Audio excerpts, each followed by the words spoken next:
എൻ്റെ പൊന്ന് ട്രംപേ എന്ന് വിളിക്കേണ്ട ഗതികേടിലാണ് എല്ലാ ജനവും എന്ന് വേണമെങ്കിൽ പറയാം. ലോകം മുഴുവൻ അങ്ങനെയാണ്. കാരണം പൊന്നിന് വില അങ്ങ് കത്തിക്കയറുകയാണ്. പൊന്നിന് വില കയറുമ്പോൾ എന്തിനാ ഇപ്പോൾ ട്രംപിനെ പറയുന്നത്? അത് ട്രംപിൻ്റെ നിലപാടുകളും US സാമ്പത്തിക പ്രതിസന്ധിയും പോലും പൊന്നിൻ്റെ വില കൂടാനുള്ള കാരണമായി മാറുന്നുണ്ട് എന്നുള്ളതാണ്. എന്തിനധികം എണ്ണ വില വരെ ഉയർന്നു എന്നുള്ളതാണ് ഇതിൽ പറയാവുന്ന പ്രധാനപ്പെട്ട ഒരു കാര്യം. പക്ഷേ അങ്ങനെ അങ്ങ് മുന്നോട്ട് തൻപോരിമ കൊണ്ട് പോകാൻ ട്രംപിന് കഴിയുകയുമില്ല. കാരണം ട്രംപിന്റെ ഗവൺമെന്റ്, അതായത് US ഗവൺമെന്റ് ഇപ്പോൾ നേരിടുന്ന ഷട്ട് ഡൗൺ ഉണ്ടല്ലോ, ആ ഷട്ട് ഡൗണിനെ എതിരെ കോടതി തന്നെ രംഗത്ത് വന്നിട്ടുള്ള ഒരു സ്ഥിതി ഇപ്പോഴുണ്ട്.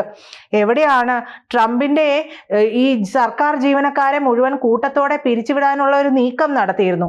ആ നീക്കത്തിനെതിരെ സാൻ ഫ്രാൻസിസ്കോയിലെ ഫെഡറൽ കോടതി, അവിടുത്തെ ജഡ്ജാണ് ആ ഒരു നീക്കത്തെ തടഞ്ഞിരിക്കുന്നത്. ഏതാണ്ട് 4000-ഓളം പേരെയാണ് കൂട്ടത്തോടെ പിരിച്ചുവിടാനായിട്ട് ട്രംപ് അച്ചായൻ കച്ചകെട്ടി ഇരുന്നിരുന്നത്.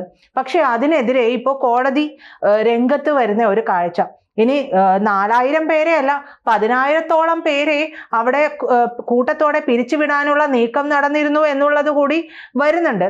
ഇതിന് തടയിട്ടുകൊണ്ടാണ് കോടതി ഇടപെട്ടിരിക്കുന്നത്.